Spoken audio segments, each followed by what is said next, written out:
مسلمانوں نے 22 جنوری کو کیا کرنا چاہیے؟ نمبر 1، مسلمان 22 جنوری کو اپنے گھروں میں اپنے بچوں کو بابری مسجد کی تاریخ یاد کرائے، اپنے بچوں کو بتائیں کہ اس جگہ بابری مسجد تھی جسے ہندو تواغنڈوں نے منہدم کر کے مندر بنایا ہے۔ نمبر 2، توحید پر مبنی قرآنی آیتوں اور کلمہ شہادت کو دن بھر پڑھتے رہیں۔ نمبر 3، رام مندر سے متعلق کسی بھی پروگرام، کسی بھی نعرہ بازی میں شریک نہ ہو۔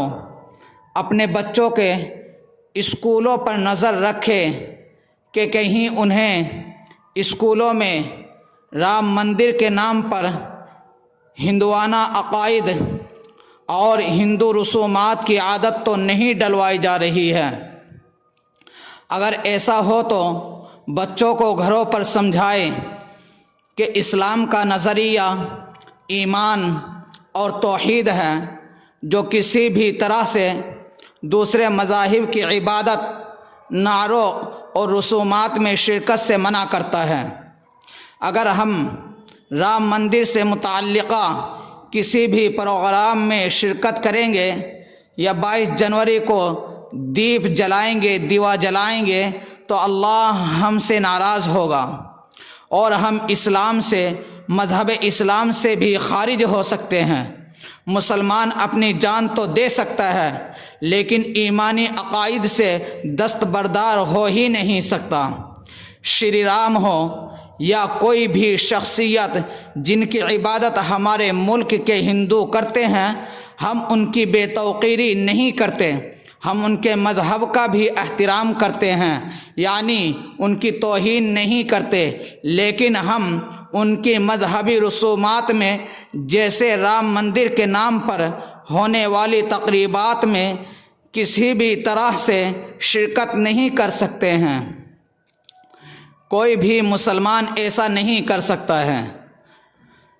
نمبر 4، رام مندر چونکہ ہماری بابری مسجد توڑ کر بابری مسجد کی جگہ پر بنائی گئی ہے، جس میں سینکڑوں مسلمانوں کا خون بھی بہایا گیا، رام مندر کے نام پر، رتھ یاترا کے نام پر جو فسادات مسلمانوں کے خلاف کیے گئے، اس میں ہمارے معصوموں کا خون بہایا ہے۔ اسی لیے اس تقریب میں مسلمانوں کی شرکت مزید ناجائز اور ملت سے غداری کہلائے گی۔ نمبر 5، مسلمان اپنے اپنے مقام پر اپنی مقامی مسجدوں کو آباد کرنے کا عہد کرے۔ مسلمان ویسے بھی مسجد جاتے ہیں، اب مزید عہد کرے اور پہلے سے زیادہ مسجدوں میں جائے۔ نمبر 6، مسلمان آپسی اتحاد کو ہر سطح پر بڑھائے اور سب مل کر اس ملک میں ہندو توا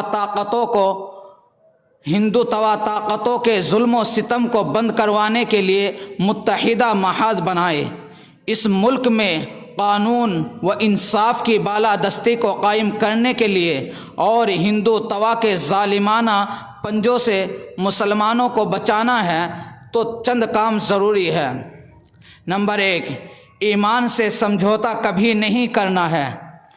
ایمانی نظریات سے کوئی کمپرومائز ہرگز نہیں۔ نمبر 2، مسلکی زنجیروں سے اوپر اٹھ کر اتحاد کرے، ہر کلمہ پڑھنے والے سے اتحاد کرے، آپس میں مسلک کی وجہ سے لڑنا جھگڑنا چھوڑ دیجیے۔ نمبر 3، ظلم پر خاموش نہ رہے، مسلمان تاجروں، انجینئروں اور سیاستدانوں کی حمایت کرے، انہیں مضبوط بنائے۔ نمبر 4، اپنی قوت کو یکجا کرے۔ 22 جنوری کو یہ عہد سماجی میدانوں میں اتارنے کا سب سے اچھا دن ہے۔ اس کو شیئر بھی کیجیے اور لوگوں کو سمجھائیے، لوگوں کو سنائیے۔